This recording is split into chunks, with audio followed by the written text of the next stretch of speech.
پتہ ہے آپ کی زندگی میں سب سے خوبصورت اور سکون والا لمحہ کون سا ہوتا ہے؟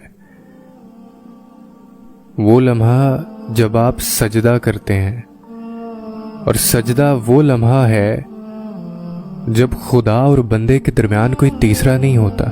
خاموش گفتگو ہوتی ہے، کوئی پردہ نہیں ہوتا، بیان ہر بات ہوتی ہے، چھپا کوئی راز نہیں ہوتا، وہ سمجھ لیتا ہے بن کہے ہر بات، اس کی طرف سے وضاحتوں کا سوال نہیں ہوتا، وہ دل ایسے جوڑ دیتا ہے کہ پھر زندگی میں کوئی ملال نہیں ہوتا، اس کی محبت ایسا سکون دیتی ہے کہ پھر دل کبھی بے قرار نہیں ہوتا۔ میں نے سب کو آزمایا ہے، اس سے بہتر کوئی یار نہیں ہوتا، وقت نے سکھایا ہے اس سے زیادہ کوئی وفادار نہیں ہوتا،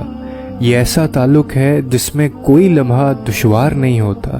اسی لیے خدا اور بندے کی محبت کو کبھی زوال نہیں ہوتا۔ اور آپ کو اندازہ نہیں ہے کہ یہ جو سجدہ ہوتا ہے نا، کتنی مشقتیں، کتنی تھکاوٹوں کو سمیٹ کر یہ ایک سجدہ بنتا ہے، اور یہ ہر حال میں کیا جاتا ہے۔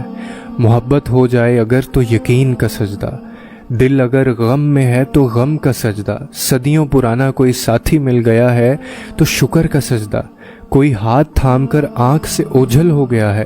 تو بے بسی کا سجدہ، کبھی اپنی غرض کا تو کبھی ہر غرض کے مٹ جانے کا سجدہ، کبھی ندامتوں کا تو کبھی معافی کی طلب کا شرمسار سجدہ، کبھی خود کو کھو دینے کا تو کبھی خدا کو پا لینے کا سجدہ۔ اس کی اہمیت ان سے پوچھیں جنہیں یہ آخری سانس تک نصیب نہیں ہوتا۔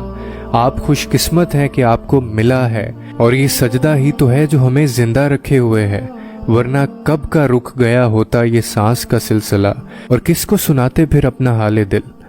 کس کی آغوش میں تڑپ کر چھپتے ہیں ہم۔ اور اسی لیے چاہے کچھ بھی ہو جائے، آپ سجدہ کرنا کبھی مت بھولیے گا۔